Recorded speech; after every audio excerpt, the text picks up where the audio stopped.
Hey everybody, welcome to Terror Talk Horror Edition. Yo! So the beginnings of this show were about talking about things we watched, talking about things we've read, other horror news, all of that. And that will most likely still continue, but we have been having discussions about loosening up, shifting it. You know, this show is really kind of a think tank for us. So it's actually the only show that we do that we allow ourselves to do whatever we want on. And sometimes that's what obviously a creative person needs to be able to like try different shit. So just so you know, if you listen to these particular episodes on a regular basis, know that, I mean, we're still going to be talking horror. We're still going to be talking about things we've watched and read and news and all kinds of different things. But as we go forward, if there's anything that you guys want us to add to that, or you've, you know, a silly idea you've always had about like, oh, you guys should do this or you guys should do that, let us know, because this has always been the think tank shows that we do, and you will hear us. It's kind of like when a stand-up comedian, and neither one of us thinks we're that funny, but it's kind of like a stand-up comedian when they go on a Wednesday night and they just try ideas. That's what this show is for us. So I just want to give you that thought process as you listen to us, because we just try different things. And so if you guys have ideas, let us know. We're going to try some different things and we'll let you know if we like them or not.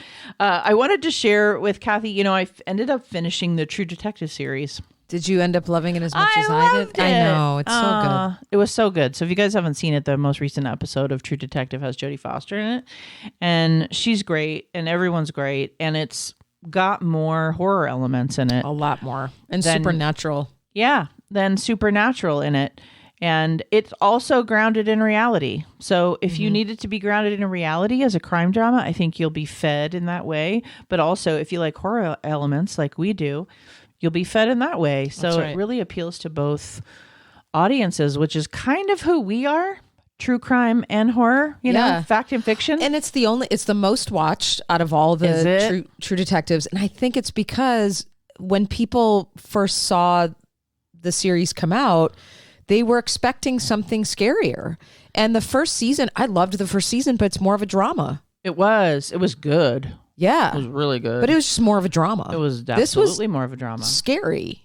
Yeah, and I mean, I was when it first came out, I was expecting a crime drama, which is what I got. So yeah. I don't know what other people were expecting, but it's gotten very good ratings. That's good. So I'm excited about that. You know what else I'm excited about? Neve Campbell's returning for Scream 7. Yeah, she worked that pretty well. She did the right thing. Yep. You know. Well, she did what she needed to do, and it was a gamble, and here we are. 30 years from the first. Yeah, what do we know script. about it? I don't really know too much. She just talked about how, and I like that she said that she was asked in a very respectful way, which is her way of saying, "Don't fuck with me again."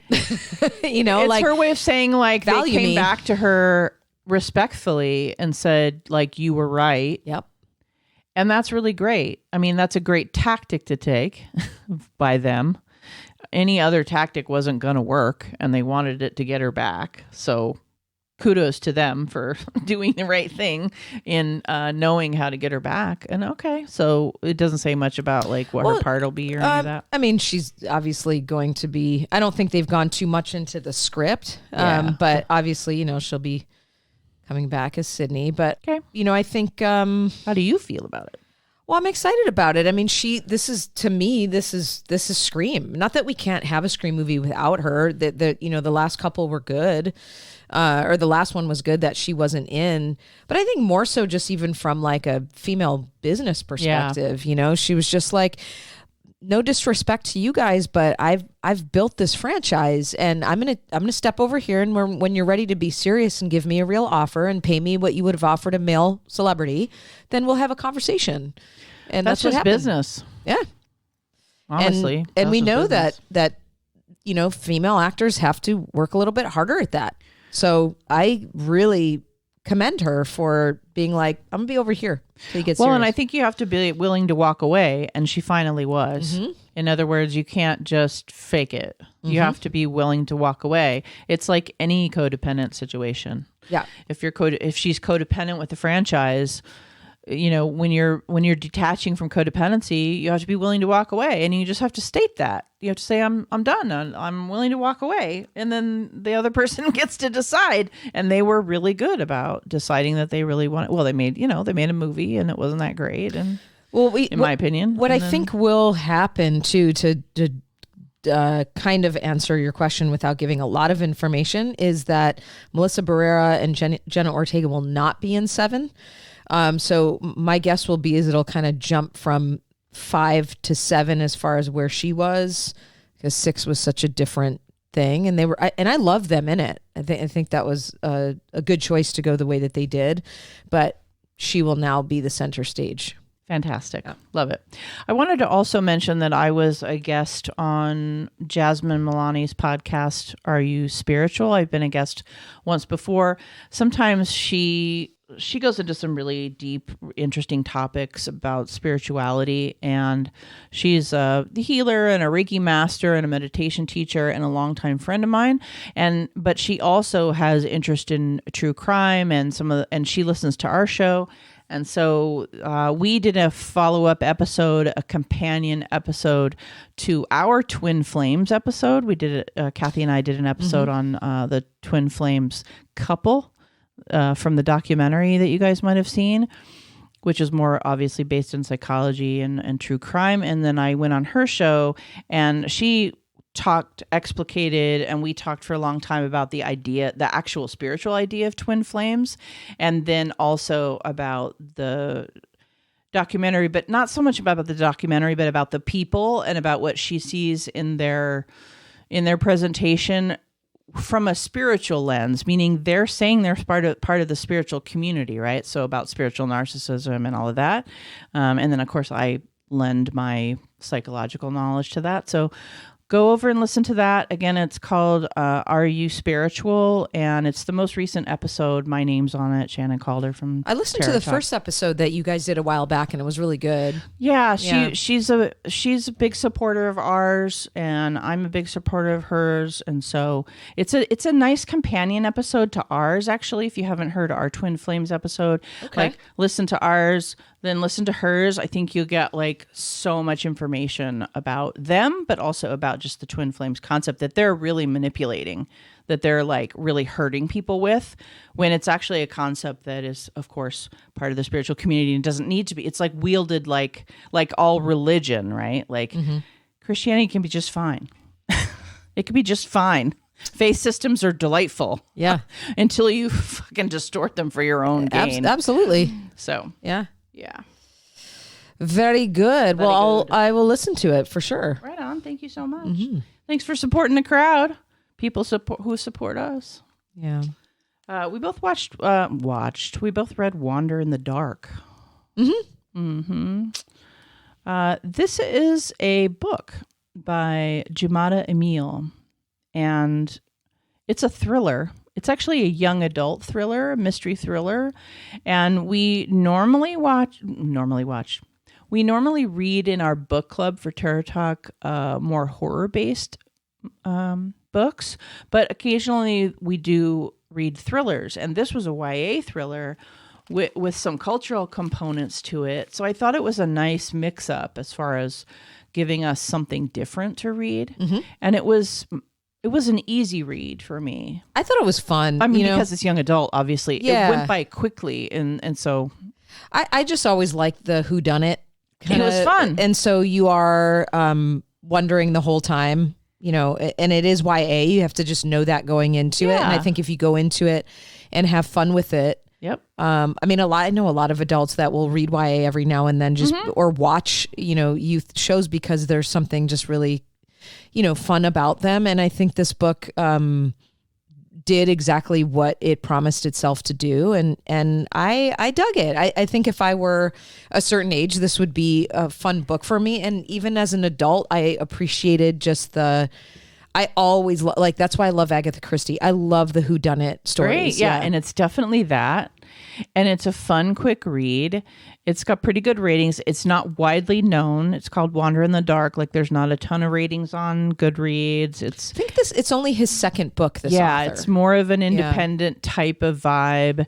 It is 400 pages, but it large goes by font. super. It's large it font. goes by super fast. Was it really 400 pages? The hardcover was, yeah. Oh so my I don't gosh. know. I don't know what the others are, but Okay. Maybe by the time it got to paperback, it's smaller. But it really didn't. I thought it was just I think it's. I don't know. Goodreads says it's 400 pages, but I don't remember think it being was that long. Oh, just over 200 or something. Yeah. So I think that's inaccurate. I don't know, but it was fun. I did like it.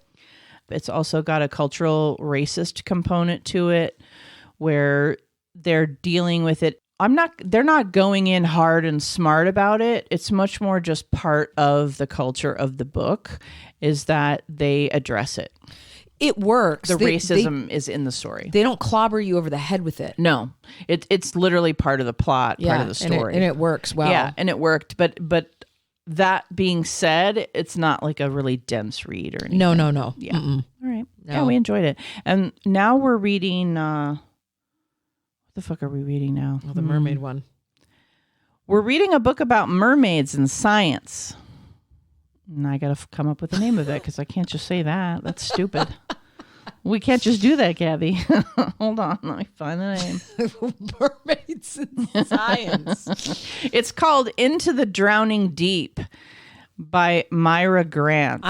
I am really liking this book. I'm enjoying it too. And it makes me think of Blue because it's science and mermaids. And it's just like, I mean, it's science nerdy. It's science nerdy, but it also gives you like Jaws, the reality TV version. Yeah, right. Except with mermaids instead of sharks. Yeah. Because you get that there's like a town, claustrophobic underwater, and there's so many characters. Yes. And it's kind of like it's not a whodunit, obviously, but it is like an ensemble cast where there's a lot of drama and just I don't know. It's cinematic that way. Yeah, it's good. And it's apparently number 1 in a series. Oh, wow. I could see this going on. Yeah, it's a series like Rolling in the Deep number 1. And then the book is called Into the Drowning Deep. And it's by Myra Grant. And it's horror, fantasy, science fiction. It's got thriller vibes to it. It's got an LGBTQ component to it. It's an adult book, not a YA. And we're enjoying it. We haven't finished it yet, but we'll let you know when we do. I could imagine this as a film. Yeah, I can too. Like what you said, like there's just a denseness to the world, like lots of characters. It's constructed well. Yeah, and a lot of action. Lots and lots and lots of action. It's cool. Yeah, I think that's that like thriller component, and it is moving along. Yeah. I haven't finished this week's chunk yet, but it goes pretty quick when I get to it. I think I just finished it yesterday. Cool. I finally got to watch Lisa Frankenstein. I did too. Let's talk about it. Let's talk about it. So I thought of you the whole time I was watching it. I know people are probably going to hate on it, Maybe. But I think that, it's getting average reviews, but all of her stuff does until it doesn't. And Jennifer's Body got terrible reviews. Oh, the way that until, more recently, and I was reading an article about, I was reading an interview, with Diablo Cody in Fangoria, the last issue. And she was like, when Jennifer's Body came out, it just, people didn't get it and people hated it and they expected, they were so disappointed that Megan Fox wasn't showing up as like this, just sexual icon in it. Like she was disgusting and bloody and all these things. And she goes, and then it found its time. Yeah. And I think although Lisa Frankenstein isn't as sociopolitical, I do think that there's an essence of this will become a cult classic. And she also said in her interview that, she's like, listen, I'm a kid of the 80s. I wanted this to be an homage to Weird Science and some of these other films. And, there's an Edward Scissorhands piece to it. Definitely. And I thought that Cole Sprouse was just so much fun as the creature. He was brilliant. He said one word. He was so good. It had Beetlejuice vibes. Oh my God. It had Tim Burton vibes. Some of the scenes I was in tears laughing so hard. It was good, and it was so funny, and it was so deadpan. Her voice is so specific. Yep. And that's when you have a body of work. I wish she would do more, but I am hopeful that she'll have a body of work over the course of her lifetime that will be very representative, and that along the way she'll have more films that appeal to more people, like a Tim Burton or what have you. She's good. But I like them, so what do I care what other people think? I liked it a lot. I enjoyed it a lot. I'm glad. It's a strong recommend for me. Yeah, and visually it's fun. The music, yep, the humor. Oh my gosh. The deadpan, that's the word that comes to mind. It's just like that quirky deadpan that she's always got, and I just think it works really well. It was a lot of fun. Yep. And it's one of those that I think people will be able to just kind of have on in the background once you've seen it. Yeah. It's one that you can just watch and have on. Oh, like totally. Renfield was another one I loved. Yeah, no, I liked Renfield a lot. And that was also a genre mashup, kind of. It had a lot of different elements to it, even a romance and all that shit in it. Yeah. Did you watch any of the Oscar stuff? I know that just happened. So we watched some of it, and then I said, okay, I'm ready to watch something else now. I have a harder time. I have a hard time these days watching the whole thing. I know that they've cut back. Oh no, I didn't even. You mean the movies? I meant the movies. Sorry, that was confusing. I will say that the short answer is yes, but I will say that this year is the first year I was so out of touch with the majority of the films out. I still haven't seen Oppenheimer. I saw Poor Things, which we can talk about, and then I'm almost done with The Holdovers. But honestly, there's a lot, and Barbie I saw. But there were a lot of film. What I'm finding is every year, the movies, and I'm gonna make a controversial statement here. Delightful, a hot take. Yeah, I should have a hot take button on. Yeah, but I don't. I feel like the Academy each year is going, if the movie doesn't make you cringe by how slow and unappealing it is and how there's 2 words of dialogue and people are staring and it's so that's been true for decades. Jesus fucking Christ. I mean, No Country for Old Men. Oh my God. There's all those movies. I feel like it keeps getting worse, and I'm like, I don't care about, am I supposed to see half these movies? I know the answer is no, but I'm looking entirely up to you. Is this how we're qualifying? Because that's why I love the Golden Globes. Yeah, they can the have same fun. movies, but they're having fun. Well, they have fun. They have fun with it, and sometimes there are other films and there's TV and there's TV that get in there that don't make them quite as serious. Yeah, so agreed. And there's always a few. There's always a few, and it's not that they're necessarily bad movies. They're just movies that can be laborious. Like, I loved Oppenheimer. I saw it in the movie theater. It's still on my list. I heard it's really good. I don't have any idea of whether you'll like it or not, but it's like really long, and it's 3 hours. All these men, and it's a man's story, but there's also a woman's story in there too. I do want to see it, but like, I loved it. But I saw it in the movie theater, and it's spectacular. Yeah. Like it. So seeing it in the movie theater, it was like the sound and the visual, like it's spectacular, and by every definition of that word.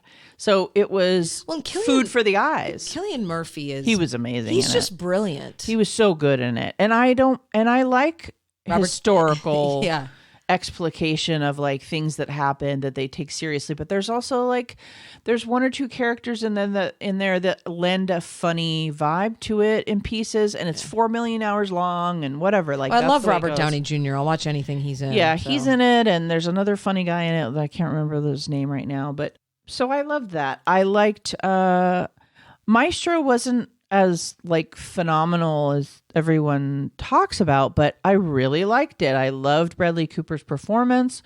I obviously loved them talking about how he was married but also gay. I like a biopic, so it was interesting in that way, and his performance was amazing. I have not been able to get through Flowers of the Killer Moon, or whatever that movie's called. Killer of the Flowers Moon. I don't know what it's called. I'm about an hour in, but it's like 3 hours long. And, as much as I haven't seen all of the films that were up for Best Actress, Emma Stone was so good in Poor Things. Yeah, she was really good. And everything from her evolution of like her body as a toddler into adulthood, I thought that was probably a really tough performance. She was very vulnerable through that whole She's an amazing thing. actress. And she was, if you've only ever seen her in Cute Things, this is the movie to really watch her acting chops. And Mark Ruffalo made me laugh so hard in that movie. He's hilarious in this movie. So that's the great thing about this movie is it's a Frankenstein riff. Mm-hmm. I love Frankenstein, so obviously I was going to watch it. I think it's a great offering to that sort of genre, all the Frankenstein stories. That mythology is obviously rather strong. We have it a lot. And I thought it was funny. There was lots of funniness to it. There was also lots of like, uncomfortable bits. Yeah. She was that quirky, crazy character that she plays. And she was really good in it.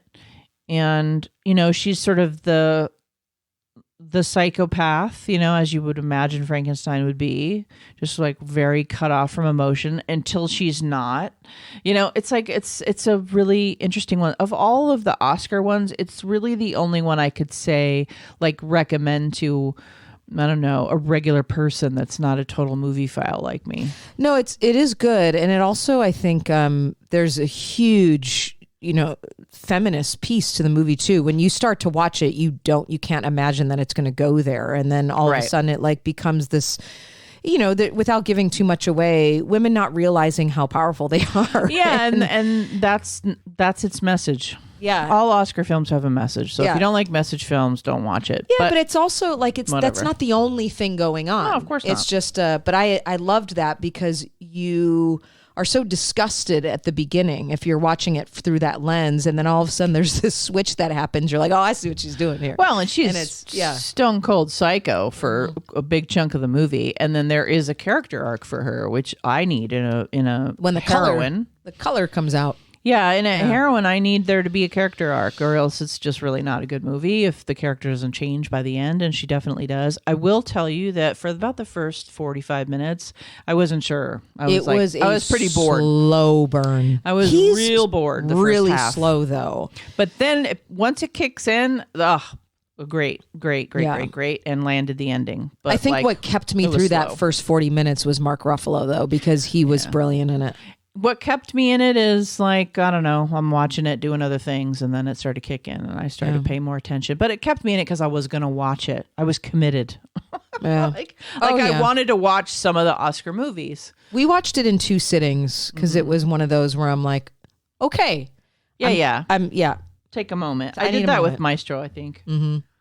On the flip side of things, you know how you can give money and get DVDs and posters and different things, like through Kickstarters and stuff like that. So a couple of years ago, I gave money to a Kickstarter. It wasn't with Kickstarter. It was probably one of the other companies. So I'm forgetting which one it was, but one of those companies. I gave money towards this project called Cryptids that Joe Bob Briggs was doing. And that's the only reason why I gave money. And he's the big star in it. And for those of you who don't know, he hosts a horror watch along basically and review history show on Shudder. Joe Bob Briggs. He's been a long time reviewer and horror file, and he's also an actor, and he's been in a lot of movies. So anyway, I saw he was in this movie as like a podcaster or a radio guy, and turns out it's a radio guy. And what it is it's very, very low budget, but they obviously got the money through this fund to put overdubbed sound on it, which is very disturbing at first, but I got used to it. It's a low budget anthology horror movie. It's like 2 hours long. It's totally ridiculous. And anyway, this DVD finally came. This movie came out in 2021. Oh my God. But they finally remastered it, redid it. I think they probably overdubbed it and stuff and got the money to like make it a real thing. And they obviously entered it in a bunch of film festivals. And with that money came a little poster, and it's signed by everyone, including Joe Bob Briggs. Oh, fun. And it's cryptids, guys. So Mothman, nice, Bigfoot, fish. There's it's a all fish the American guy. monsters. Yeah, there's a fish guy. It's an anthology, so every single one has, and some of them are actually kind of funny and delightful, and then other ones you're like, oh god. So just like any anthology, it's really low budget, guys. So if you like low budget trash and you love the idea of like each thing has has a cryptid in it, like if you look at the cover, all of the little monsters are in the art. There's like a fish head guy. There's like a werewolf guy. So it's a lot of fun. So I wanted to give them a plug because I think that's fun. And Joe Bob's in it. So if you like him. Yeah, I like supporting him too. Yeah, exactly. So I gave them a little money and cool. I'm partly responsible for it, which is, you know. It's hilarious. Can be whatever you think of that. I started watching The Walking Dead, The Ones Who Live. Oh, really? Yes. What do you think? It's very different. I was having a conversation with someone who was also a Walking Dead fan. I stopped watching it about 7 seasons in because, and she and I were having this conversation about how it got to a point where it's like there was only so much more bludgeoning I could watch. Yeah. We all kind of tapped out. Well, and I think that's why they changed this up a little bit. I think they took that cue. It's post-apocalyptic, obviously. I mean, The Walking Dead is, but more so in the sense that, you know, we think Rick dies, but he actually wakes up and he has been taken in by a community that kind of looks like New York City, and there's walls around the city. Okay. And he has to kind of work from the bottom up. So his job is to like keep the zombies out as they're coming in. Sure. But within the world, people are back working and living and all of that. So there's this whole city. And I'm still, you know, I haven't gotten into the depths of the episodes yet, but I like it because it's like Michonne's and his story of like their love story and he wanting to find her because he assumes that she believes that he's dead. Got it. So it's a little bit more. It's a drama, it says. It is. So it's not as much a horror. And it's, I think, more palatable because all of us who really loved the storyline of Walking Dead, many of us stopped around 7 because it was like, I can't watch. This is getting depressing at this point. It got really brutal. And so with Negan, it got so brutal. Yeah, it did. And that's right around the time, you know, after he did the scene where he takes the bat to everybody in the circle, I'm like, I'm good. Yeah. And so this, I was like, I'm curious about this. So I've started it. I'm not through it. But so far, it's different, and their characters are building even more, and I'm digging it. Great. I'm curious where it'll go. I will be very interested to find out. Yeah. I have not started it and probably won't unless you tell me that it's good. Yeah. And that's why we do these shows, It'll probably take me a minute to get through it just because it's not like, you know. It's not light. Yeah. This is post-apocalyptic. Most of us went over to The Last of Us and enjoyed the fuck out of that instead of watching more Walking Dead. Yeah. So, which was a really good show, by the way, if you haven't seen it. I did want to mention one more movie to you, Kathy, because I think you might like it. It's Damsel. I saw it. Oh, good. And Let's talk about it. Flipping loved it. Me too. Good. Excellent. So Damsel has Millie Bobby Brown in it, and it is very much.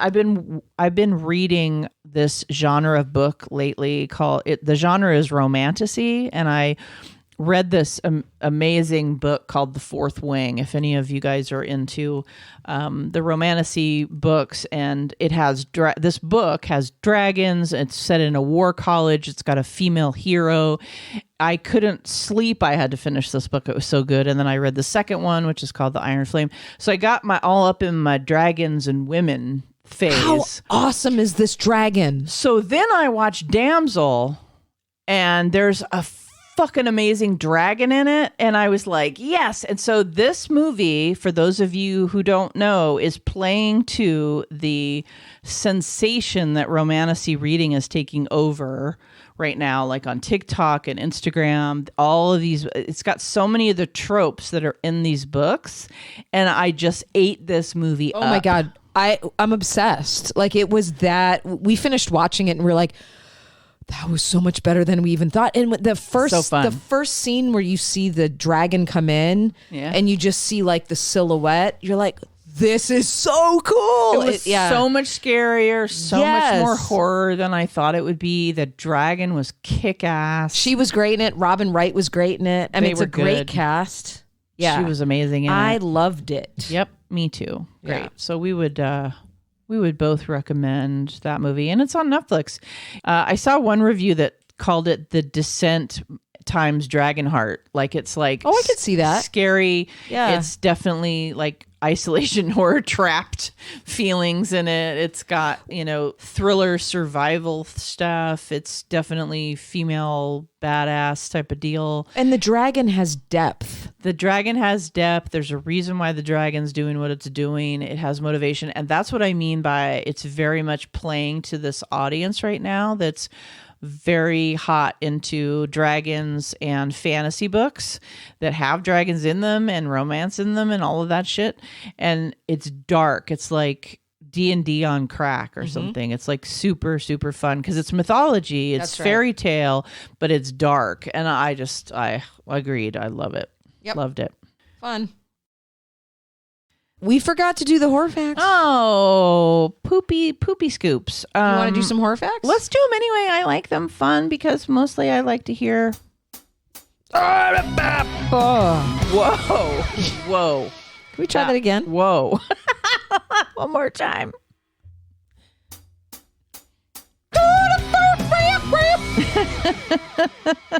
You went horror on the redo. Amazing. I did. Number 1. Yeah. Jaws the shark. We'll just do these in real time. Yeah, Jaws the shark doesn't fully appear in a shot until how long into the film? 45 minutes. Hour and 21 minutes. Whoa. It's just like those great 70s movies. Number 2. This 1970s made-for-TV horror movie and coined a total dud. I bet. It's about a bulldozer possessed by a mysterious alien force of some kind, which falls to Earth in a meteor in time memorial. It's from 1974. What is it called, Shannon? I mean, I know it's a Stephen King movie. It's actually not. Oh, then it's not the one I'm thinking of. I have no idea. Unless he made something called... No, that would have been 80s. Sorry. Yeah, I was going to say, unless he made something called Killdozer. No, Maximum Overdrive. No, that was not a dud. Same deal though, right? Like you could have been describing. Yeah, maybe that's where he got his idea from. Number 3. One of the most memorable zombies was in the movie Return of the Living Dead. Known for his slimy, decaying appearance and insatiable hunger for brains. He was known by what name? Bobo. Tarman. I was close. Tarman. Yeah. Okay. That's why we always see him all over the Monster Palooza. Tar.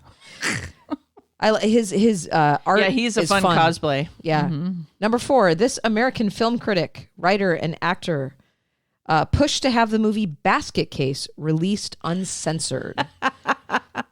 I don't know. Your buddy Joe Bob Briggs. Joe Bob. Joe Bob. Of course he did. And number 5, what movie is about a private detective who investigates a new consumer tasty treat that's absolutely delicious and possibly lethal? It's streaming everywhere right now. Oh, it's a old. movie? It's Sorry. old. Yeah. Oh, I don't know. The Stuff. Oh, is it streaming everywhere? It's streamed, like it's on Shudder. It's on Prime. Like I've seen it pop up. I had no idea. Places. Okay, it's, cool. It's got like a cult following. Yeah. Of course. Imagine our trash mongers, our little horror raccoons would probably know about it.